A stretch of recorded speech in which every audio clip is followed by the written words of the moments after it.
Olá pessoal, dando continuidade aí ao nosso curso de Física 3.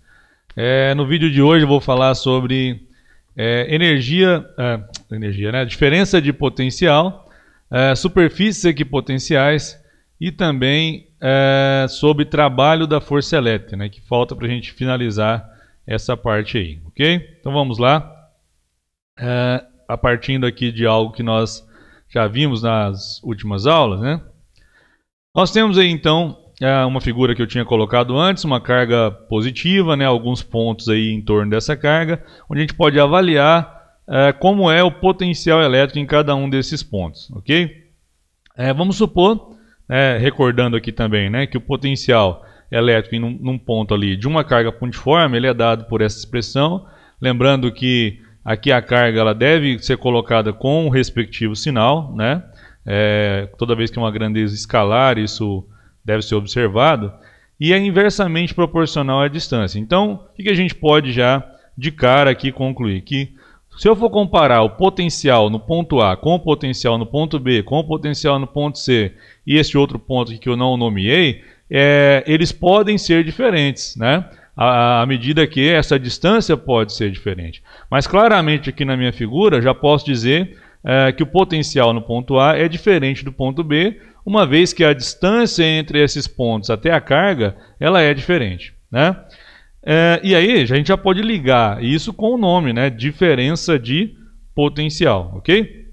E o que a gente define como sendo, então, se eu escrever dessa forma UAB, né? O que eu quero dizer com isso? Que é a diferença de potencial entre o ponto A e o ponto B. E como é que eu calculo essa diferença de potencial? Seria o potencial no ponto A menos o potencial no ponto B. É claro que se eu colocar o BA, seria então o potencial no ponto B menos o potencial no ponto A. Certo? O que vai mudar, obviamente, é a questão do sinal aqui, né? E o tipo de comparação que eu estou fazendo. Mas, para a gente linkar isso aqui com algo do nosso cotidiano, vamos dizer assim, né? Quando você falar a voltagem aqui, 220 volts, 110 volts, o que você está falando ali nesse caso é o que? A diferença de potencial. Então, quando eu vou medir ali, se eu pegar um multímetro, né, ajustar ele ali como um voltímetro e for medir lá na tomada, eu vou medir o que? A diferença de potencial, né? Qual é a diferença de potencial na alimentação que nós temos? A mesma coisa uma pilha, né? Uma pilha, uma bateria, são capazes de manter ali uma certa diferença de potencial. Uma pilha 1,5 volts, 9 volts, uma bateria 12 volts, e assim por diante, né? Diversos formatos e tipos, e capazes de manter essa diferença de potencial. Isso já vai ser importante também para a gente quando a gente for falar da parte de corrente elétrica, da parte de eletrodinâmica, né? Que a gente vai entrar daqui um pouco também, beleza? E aí, então nós podemos determinar, conhecendo aqui qual é o potencial, né? Determinar essa diferença de potencial, certo? Tem alguns detalhes aqui importantes a gente já considerar, é o seguinte. Vamos supor que aqui a distância do ponto B e do ponto C são os mesmos em relação à carga, né? Desta maneira, usando aqui esse exemplo da carga pontiforme, né?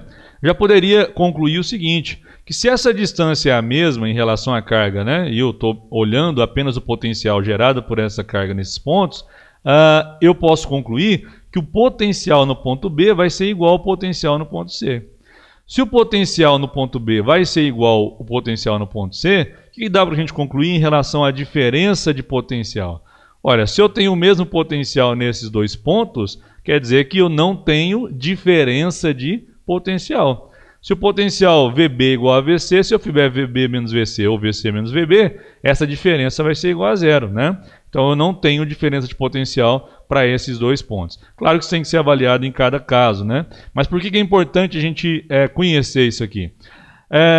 Esse conjunto de pontos, né, que estão ali, neste caso da carga pontiforme, a mesma distância da carga, eles geram para a gente o que a gente chama de uma superfície equipotencial. Então, o que é uma superfície equipotencial?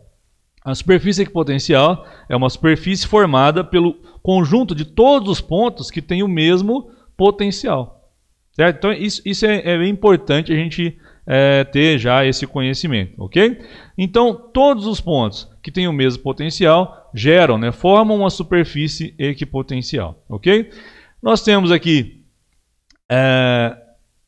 passar rapidamente que voltou, nós temos aqui alguns exemplos, né? Se eu tiver essa carga pontiforme aí positiva, e como é que são as superfícies equipotenciais? Então, aqui em azul ou algo parecido, nós temos as linhas de força ou linhas de campo, né? Saindo aí dessa carga, como a gente sabe, uma carga positiva, e em torno aqui, ó, nós temos esses tracejados, né, circulares, né, pensando em 2D, que representam todos esses pontos que têm o mesmo potencial. É claro que de uma superfície para outra eu vou ter diferença, né? Então, em uma superfície, todos os pontos têm o mesmo potencial. É claro que quando eu comparar uma superfície com outra superfície, entre elas existe uma diferença de potencial. Então a gente não pode confundir esse detalhe, né? Mas o conceito aqui é o seguinte, que todos os pontos, né, que têm o mesmo potencial, né, em relação a essa carga, geram para a gente isso que a gente chama de superfície equipotencial. O prefixo já ajuda a gente a entender também. Na verdade, a figura aqui ela está em 2 dimensões, mas ela é uma figura, a gente tem que imaginar ela em 3D, né? É como se fossem cascas esféricas. Eu gosto de fazer analogia com a cebola, né? Suponha que você consiga uma cebola bem redondinha mesmo, e cada camada ali da cebola seria uma superfície equipotencial, né? A gente pode pensar dessa maneira. É uma analogia, né? Porque todo mundo, pelo menos, conhece, já viu como que é a estrutura de uma cebola. Dá para a gente fazer essa analogia aqui, pelo menos no caso de uma carga fundiforme, ok?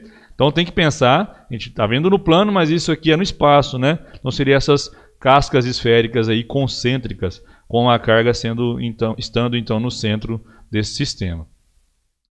Aqui nós temos um campo uniforme, né? Essas linhas, lembra sempre que quando eu tenho linhas planas e paralelas, né? Aqui em azul, aqui, né? Elas representam para a gente as superfícies, né, equipotenciais, ou melhor, as linhas de força de um campo uniforme, e as superfícies equipotenciais, elas estão mostradas aqui para a gente, ó, né, tracejadas na laranja, vermelho, alguma coisa assim. Então, essas linhas planas e paralelas, né, indicando que é um campo uniforme, e aqui também planas aqui paralelas, mas perpendiculares, né, às linhas de campo ou linhas de força, nós temos as superfícies equipotenciais. Novamente, você tem que imaginar isso aqui como sendo planos e não apenas retas, né, planos paralelos ali. E essa figura é bom para a gente já pensar o seguinte, que sempre as superfícies equipotenciais e as linhas de força, linhas de campo, elas são perpendiculares entre si. Mesmo que em alguma figura, né, você não consiga visualizar dessa maneira, se você tracejar uma reta tangente ali no ponto de encontro, essa reta tangente vai ser perpendicular à superfície equipotencial, certo? Isso vale em todos os casos, né? Isso vale, ó, imagine a gente traçando aqui uma reta tangente nesse ponto, a superfície equipotencial seria perpendicular àquela reta tangente no ponto. Mesmo que aqui é mais difícil um pouquinho de visualizar do que nesse caso, né, que é direto a gente imaginar, ok? Mas isso é sempre, né? Sempre elas são perpendiculares aí entre si, beleza? Mais um exemplo, nesse caso aqui, duas cargas positivas, né? No anterior nós tínhamos um dipolo, um sistema aí com uma carga positiva e outra negativa. Pela simetria, né, são duas cargas iguais em módulo, mas de sinais opostos, obviamente.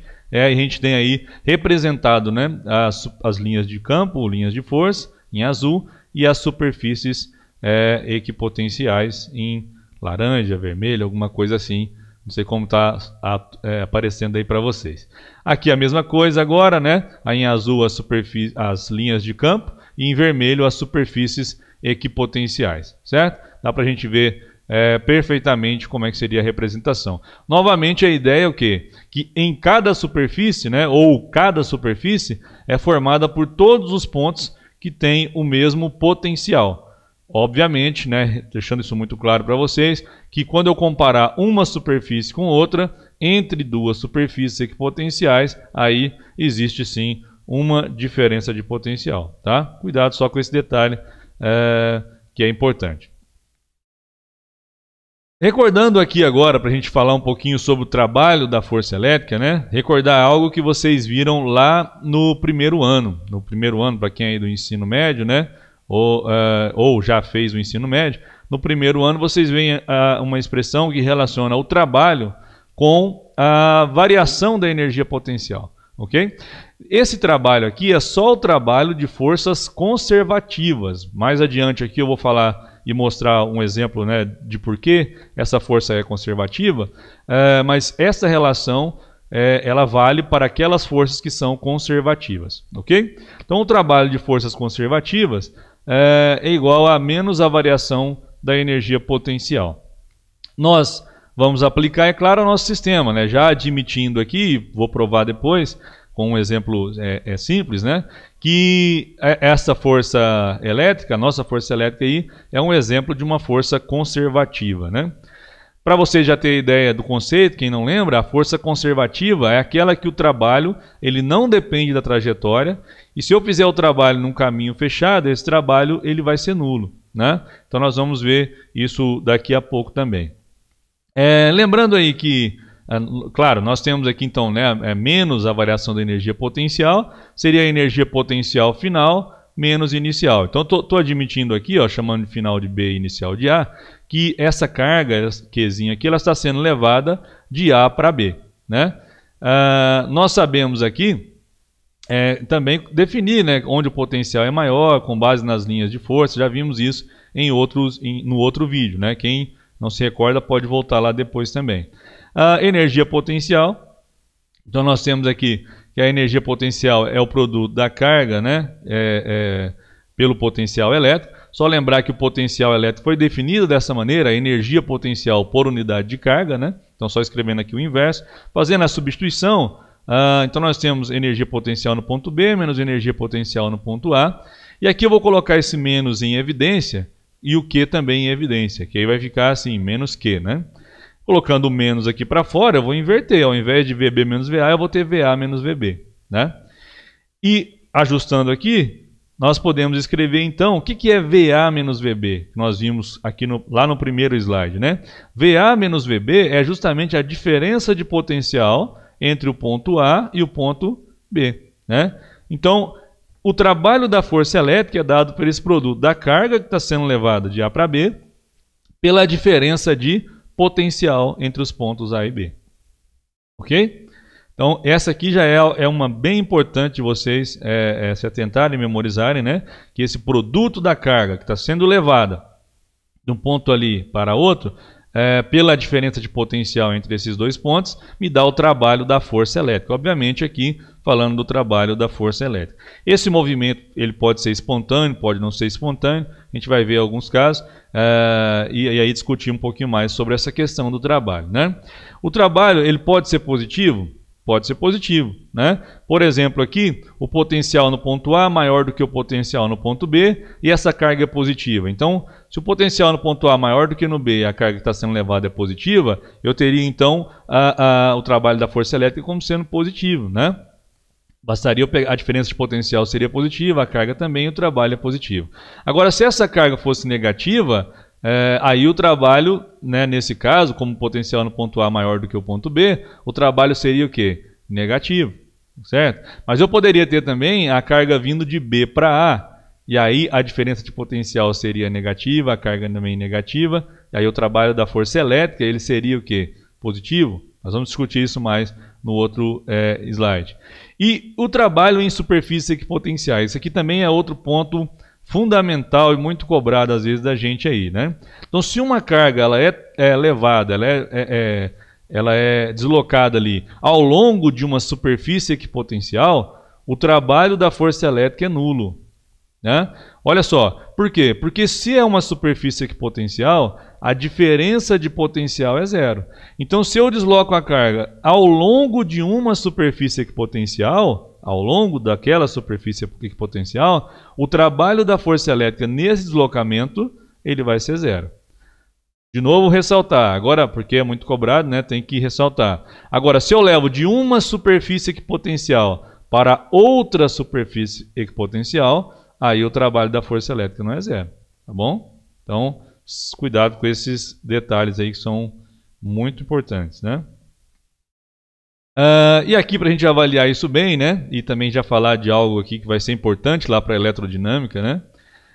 Vamos supor que eu tenho aqui uma carga positiva, ela estava ali inicialmente no ponto A e ela vai se mover, né? Eu vou considerar só até aqui o ponto B, ok? E quero avaliar o trabalho da força elétrica.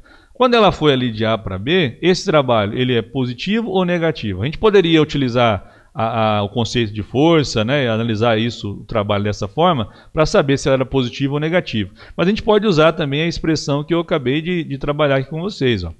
Veja só, o potencial no ponto A é maior do que no ponto B. Estou pensando numa carga positiva, né? Então quanto mais próximo dela, o potencial vai ser maior. Lembrar que na negativa é o contrário, né? Também a gente pode usar as linhas de força, linhas de campo, quando eu caminho no sentido delas, né? O potencial diminui. Então já sei que o potencial no ponto A é maior do que no B, né? Então essa diferença de potencial ela é positiva, ok? Se o potencial no ponto A é maior do que no B, a diferença de potencial entre A e B ela é positiva. Se nesse caso a carga também é positiva, o trabalho vai ser o quê? Positivo, ok?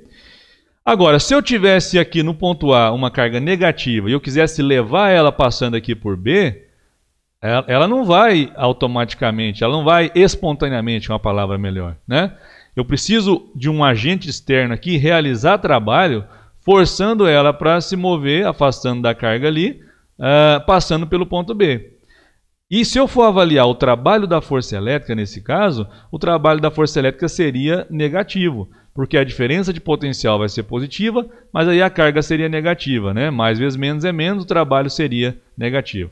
Do ponto de vista também aqui, usando a definição de trabalho, né? Eu teria força elétrica aqui num sentido e o deslocamento no sentido oposto. Então, se eu tenho força num sentido, no caso a força elétrica, e o deslocamento no sentido oposto, esse trabalho seria negativo. A gente pode avaliar das duas maneiras, né?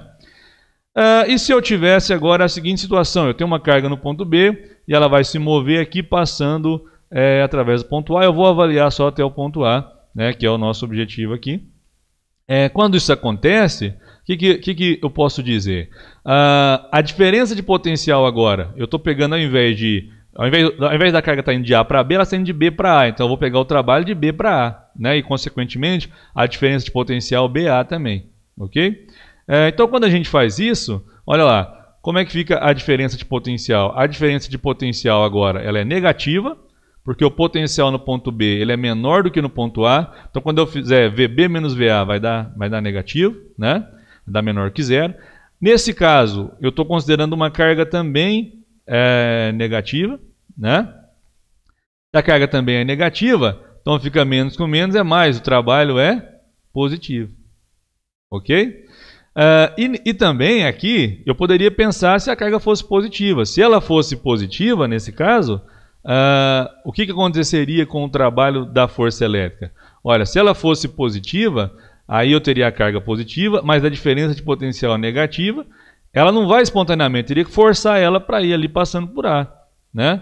E aí eu teria o Q agora positivo, o trabalho daria negativo, tá vendo? Do ponto de vista, de novo, da definição, teria força para o sentido aqui oposto, do deslocamento, consequentemente o trabalho seria, desculpem, negativo, né? Se a carga fosse positiva, nesse caso. Daí isso ajuda a gente a concluir algo aqui que é muito importante, que é sobre o movimento espontâneo, né, da carga de prova, né?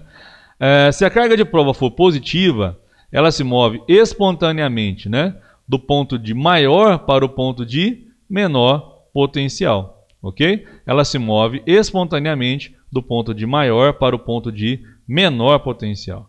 Agora, se a carga de prova for negativa, ela se move espontaneamente do ponto de menor para o ponto de maior potencial. Estou falando de movimento espontâneo, né? O movimento forçado, ou seja, por um agente externo, aí depende de como o agente está ali agindo. Mas o que a gente está mais preocupado aqui é sobre a ação da força elétrica. É isso que interessa para a gente e é em relação a isso que eu estou falando desse movimento espontâneo aqui, ok? Outra coisa que é bem importante para a gente, e eu vou discutir aqui rapidamente com vocês, essas relações de trabalho, também lá do primeiro ano. Já usei essa aqui, ó, que é menos a variação da energia potencial, e a outra é que o trabalho resultante é igual à variação da energia cinética, né? Então, as duas, aqui a diferença é que, quando eu falo trabalho resultante, não interessa se a força é conservativa ou não, isso aqui vale sempre, né? Agora, essa outra relação só vale quando a força é conservativa, ok? E nós podemos usar isso aqui, né, para compreender, ó. Quando eu tinha essa carga ali positiva, né, que estava vindo de B para A, o que estava acontecendo? De A para B, melhor dizendo, ela estava indo de um ponto de maior para um ponto de menor potencial, né? Consequentemente, a gente poderia relacionar também com a energia potencial, né? A energia potencial estava diminuindo. Então, se essa carga estivesse livre para se mover, ela estaria diminuindo a sua energia potencial, em contrapartida aumentando a energia cinética, né? Imagina, eu tenho uma carga positiva, nós estamos avaliando agora em termos de energia, né? Tem uma outra carga positiva, então imagina que uma está fixa e a outra livre para se mover. Se ela chegar o mais próximo aqui, e vamos supor que para aqui por um instante, né? E aí eu tenho associada à configuração desse sistema, eu tenho uma energia potencial ali armazenada. Se ela está livre para se mover, ela vai afastar da outra carga e aí vai diminuindo a energia potencial, aumentando a energia cinética, né? Isso é algo importante. A gente pode ver também isso aí naquele experimento do Rutherford, né? Bombardeando lá a fina película lá de ouro com partículas alfa. Então a gente pode usar isso aqui para analisar, ó. Quando ela vem aqui diretamente, né, ou com movimento para coincidir diretamente com o núcleo, quando ela vai se aproximando, uma vez que ela tem carga positiva, a partícula alfa, e o núcleo também, ela vai se aproximando e aí vai diminuindo a sua velocidade, vamos pensar assim primeiro, né? Até ela parar por um instante e depois ela vai afastar, né? Ganhar velocidade novamente, só que agora no sentido oposto, se afastando ali do núcleo de ouro, né? Do ponto de vista de energia, quando ela está aproximando, né, ela está diminuindo a sua energia cinética e aumentando a sua energia potencial elétrica, né? Aí ela para por um instante e aí depois ela inverte o sentido da velocidade. A partir do momento que ela começa a se afastar, vai diminuindo a energia potencial, né, falando aqui de duas cargas positivas, vai diminuindo a energia potencial e vai aumentando a energia cinética, ok? Então esse é um exemplo aí interessante, né, para a gente poder trabalhar com esses conceitos. E aqui também para mostrar para vocês, né, aquela relação onde eu falei, né, que a força elétrica é uma força conservativa, basta a gente avaliar o trabalho da força elétrica pegando aqui dois caminhos diferentes. Para facilitar, eu estou considerando um campo elétrico uniforme, né, que aí fica mais fácil da gente visualizar isso aqui, discutir as questões, mas isso é válido sempre, é só para a gente conseguir entender melhor. Inclusive particularizei aqui um caminho também para ficar mais fácil. Então eu tenho uma carguinha inicialmente no ponto A, eu quero levar ela até o ponto C. Eu posso fazer isso por uma infinidade aí de caminhos, mas eu vou escolher dois, né? Eu vou de A para B e depois para C, e depois vou avaliar de A direto para C e vamos comparar o que acontece, né? A distância aqui entre A e B eu chamei de H, de B e C eu chamei de D, e vamos avaliar então. Vou usar a definição de trabalho lá de uma força constante. A outra vantagem de usar aqui um campo elétrico uniforme é que o campo é uniforme, então ele é o mesmo em todos os pontos. Consequentemente, a força elétrica sobre essa partícula carregada aqui também vai ser a mesma em todos os pontos. E aí eu posso usar a expressãozinha lá do trabalho de uma força constante, né? A gente costuma brincar que é o trabalho Fed-Costa, né? Onde eu tenho a força, o módulo do deslocamento e o cosseno do ângulo entre esses dois vetores, tá bom?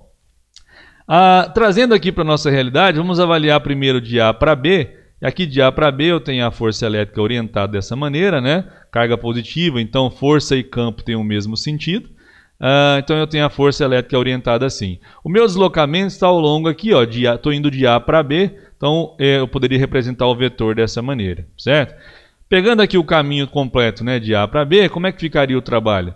Força, né, o módulo da força, vezes H, que seria o deslocamento total aqui, né, de A para B. E o ângulo entre os dois vetores, nesse caso, é um ângulo de 90 graus. O cosseno de 90 ele é igual a zero, né? Se o cosseno de 90 é igual a zero, Então nós temos aí que o trabalho, né, de A para B aqui, ele é 0, ok? Já fica aqui outra revisão de um outro conceito também que vocês viram lá, né? Quando eu tenho uma força que ela é perpendicular ao deslocamento, ela não realiza trabalho. Tá? Por quê? Porque trabalho, como eu mostrei em outra relação para vocês, da força resultante, né? Pensando que essa seria a minha força resultante, ele provoca a variação da energia cinética. Então, se uma força ela é perpendicular ao deslocamento, ela não provoca a variação da energia cinética. Ela, no máximo, pode modificar ali a direção do vetor velocidade, né? Mas não o módulo do vetor velocidade. Então, uma força perpendicular ao deslocamento não realiza trabalho. Já fica com esse aí também, lá do primeiro ano para vocês, né? Aqui então, nessa primeira parte aqui, de A para B, o trabalho é nulo. Agora, quando vai de B para C, o que nós temos? Aqui eu estou considerando, né? Está indo de B para C, então nesse caso a força e o deslocamento, né, o vermelho aqui seria o deslocamento, o azul a força, eles têm o mesmo sentido, né? Se eles têm o mesmo sentido, o ângulo é 0 aqui. Então, para essa parte ficaria que FD, cosseno de 0 é igual a 1, né? Então, nós teríamos que o trabalho é igual a F vezes D, ok? Então, quando eu fui de A para B e depois para C, deu F vezes D. Vamos guardar isso aqui, porque agora eu vou de A direto para C e a gente vai comparar. Então, de A para B, de B para C, F vezes D, tá? Eu vou pegar de B para C agora e aqui, para simplificar o nosso raciocínio, mas não depende disso, eu coloquei com um ângulo de 45 graus. Mas se quiser, depois a gente pode fazer com um ângulo qualquer, vocês verem que a gente vai conseguir o mesmo resultado, tá? Então aqui, ó, eu tenho a força mantendo a mesma orientação, porque aqui é um campo uniforme, né? Então, para a gente é fácil de representar isso aí. Aqui o deslocamento indo de A para C, ok? Se aqui é 45 graus, nesse caso aqui também é 45. Se fosse um outro ângulo, eu teria aqui um complementar, né? Tranquilo da gente trabalhar com isso também. Então aqui o ângulo vai ser de 45 graus. Eu estou chamando essa distância aqui entre A e C de L, para a gente poder escrever o módulo de deslocamento aqui total de A para C, né? Dessa forma, o trabalho de A para C vai ser F, né, que é a força, o módulo de deslocamento, que é L, vezes o cosseno do ângulo entre eles, né, que aqui então é um ângulo de 45 graus, ok? Cosseno de 45 a gente sabe que é raiz de 2 sobre 2. Agora vamos avaliar o seguinte, né? L raiz de 2 sobre 2. O que é L raiz de 2 sobre 2? Vamos usar aqui agora o triângulo retângulo, né? Se eu pegar esse triângulo retângulo aqui, ó, definido aí por A, B, C, né? Como é que fica? Eu posso, por exemplo, calcular o seno de 45. O que é o seno de um ângulo? É o cateto oposto pela hipotenusa, não é? Então o seno de 45 é D sobre L, né? Cateto oposto sobre a hipotenusa. Então, se eu isolar aqui, ó, eu tenho que L, né, vezes o seno de 45, que é raiz de 2 sobre 2 também, é igual a D. Então, L raiz de 2 sobre 2 igual a D. Então, L raiz de 2 sobre 2 é quem? É D. Então, o trabalho de A para C é F vezes D. Olha só. Então, o trabalho de A para C passando por B deu F vezes D. O trabalho de A para C diretamente também deu F vezes D. Certo? Então, isso mostra para a gente que o trabalho da força elétrica não depende da trajetória. O trabalho da força elétrica não depende da trajetória. Então, a gente pode concluir que a força elétrica é uma força conservativa, né? Porque o trabalho de uma força conservativa não depende da trajetória. Ok? Aqui é importante uma ressalva, nós vamos usar um outro slide aqui para a gente falar sobre isso. Ó, se eu pegar, né?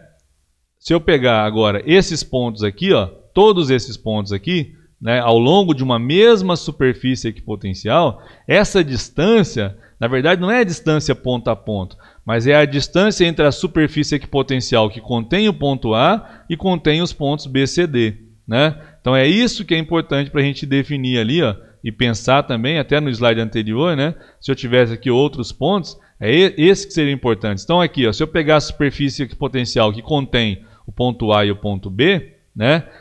A distância entre essa superfície e a que contém o ponto C é o que interessa para a gente, é esse D, e não a distância ponto a ponto. Então, essa é a maneira da gente pensar nisso aqui. O que vai ser mais importante ainda nesse caso agora. Ó. Então, eu tenho aqui agora, vou avaliar, né, o trabalho quando eu venho de A para B, aqui agora, né, é só ali diretamente mesmo, né? Se a gente utilizar a definição aí no trabalho de uma força constante, nós temos Q vezes E vezes D, cosseno de 0 grau, porque aqui eu peguei, né? Poderia ter feito o contrário, pegar uma carga negativa, não ia mudar nada na análise final aqui do problema, ok? E aí eu tenho Q vezes E vezes o cosseno de 0 é igual a 1, Q vezes E vezes D. Mas nós sabemos que o trabalho também é Q vezes a diferença de potencial. Por isso que não ia mudar nada se a carga fosse negativa, que aí ia ajustar o sinal aqui, o mesmo nas duas equações. Por quê? Eu vou igualar uma com a outra. Porque se o trabalho de A para B é Q vezes E vezes D, mas também é Q vezes a diferença de potencial, eu posso igualar as duas parcelas aí, não posso? Se eu igualo as duas parcelas, eu posso simplificar o Q. E aí a gente fica com uma expressãozinha aqui, ó, que ela é importante, que é o E vezes D é igual a U. Então a intensidade do campo vezes a distância é igual à diferença de potencial. Um cuidado, só esta relação especificamente, as outras não, mas principalmente essa aqui não, né? Essa aqui vale sempre. Mas esta aqui, ó, especificamente, E vezes D igual a U, só vale para campo uniforme. Então, um grande erro dos alunos é tentar usar isso aqui para qualquer coisa, né?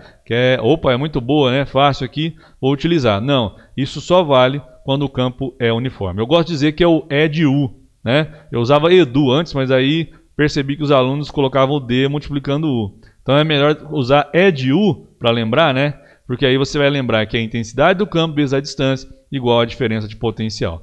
Essa distância aqui, ressaltando de novo, né? É a distância entre as superfícies equipotenciais que contém o ponto A e que contém os pontos B, C e D.